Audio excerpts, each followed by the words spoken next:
मुंबई के अंधेरी इलाके में एक बड़ा हादसा होते होते बच गया जब पेट्रोल पंप पर अचानक से आग लग गई, जिससे इलाके में अफरा तफरी मच गई।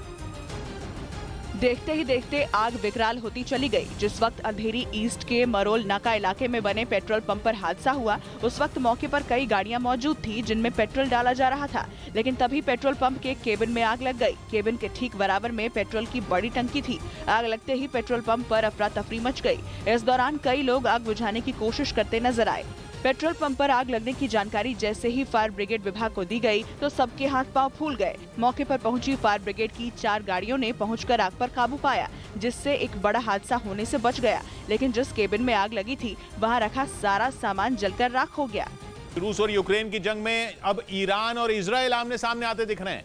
खबर है कि आत्मघाती शाहिद 136 ड्रोन के यूक्रेन में भारी तबाही मचाने के बाद रूस को एक बार फिर ईरान से बड़ी मदद मिलने वाली है। ये अपने खेत में 2000 मछलियां पाल के हर 6 महीने में 3 लाख तक कमा रहे हैं। आपको भी ये करना है, इनसे सीखना है तो फ्रीडम ऐप को अभी डाउनलोड कीजिए। क्योंकि ईरान रूस को बैलिस्टिक मिसाइलें देने की तैयारी में है, जो कि ज़ेलेंस्की के गले की फांस साबित हो सकती हैं।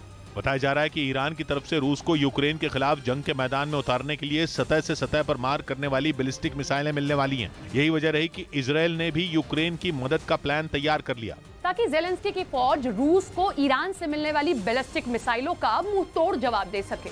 लेकिन खबरें तो ये हैं कि ईरान जोर शोर से रूस को बैलिस्टिक मिसाइलें भेजने के प्रोजेक्ट पर काम कर रहा है, ताकि शाहिद 136 जैसे ड्रोन की तरह ईरान की मिसाइलें भी युद्ध में ज़ेलेंस्की के सैनिकों को नेस्त नाबूद करने में रूस की मदद कर सकें और ऐसा हथियार बनकर उभरें जिनसे दुनिया थर्रा उठे।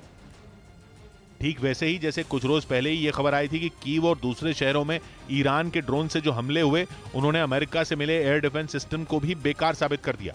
क्योंकि अमेरिका का सतह से हवा में मार करने वाला एयर डिफेंस सिस्टम यूक्रेन को मिसाइलों से बचाने में नाकाम रहा। बताया जा रहा है कि 2 तरह की बैलिस्टिक मिसाइलें ईरान रूस की मदद के लिए भेज रहा है। दोनों ही कम दूरी तक जाकर मार करने वाली मिसाइलें हैं, जिनमें एक 300 किलोमीटर की दूरी पर मौजूद दुश्मन को टारगेट पर ले सकती है और दूसरी 700 किलोमीटर दूर जाकर तबाही मचाने में सक्षम है। इन्हीं बैलिस्टिक मिसाइलों की डिलीवरी के काम में ईरान के जुटे होने की खबर है, जिसका असर इजराइल पर ऐसा हुआ कि उसने भी जंग में कूदने का मन बना लिया। इजराइल के एक मंत्री ने साफ कर दिया कि ईरान का यह कदम इजराइल को यूक्रेन को सैन्य मदद देने के लिए मजबूर कर रहा है, और अगर ईरान रूस को बैलिस्टिक मिसाइलें देता है तो इजराइल भी यूक्रेन की सैन्य मदद करने से पीछे नहीं हटेगा। हालांकि इजराइल यूक्रेन की उसे हथियार देने की मांग को लगातार खारिज करता आया है और इजराइल ने रूस से अपने रिश्तों को बनाकर रखने की कोशिश की है। वहाँ सीरिया की एयर स्पेस पर रूस का कब्जा है और इजराइल की वायुसेना ने ईरान के खिलाफ सैकड़ों उड़ानें भरी है।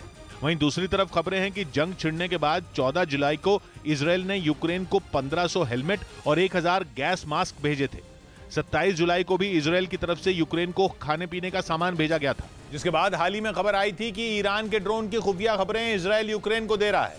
ये वही ड्रोन है जो यूक्रेन पर कहर बनकर टूटे हैं, जिन्होंने इन दिनों कीव और जापोरिजिया समेत कई शहरों में तबाही मचा रखी है। ईरान के जिन ड्रोन का इस्तेमाल पुतिन हमले के लिए कर रहे हैं, वो खुद एक चलती फिरती मिसाइल जैसे हैं और अब इन आत्मघाती ड्रोन से यूक्रेन को बचाने के लिए इजराइल खड़ा हो गया है।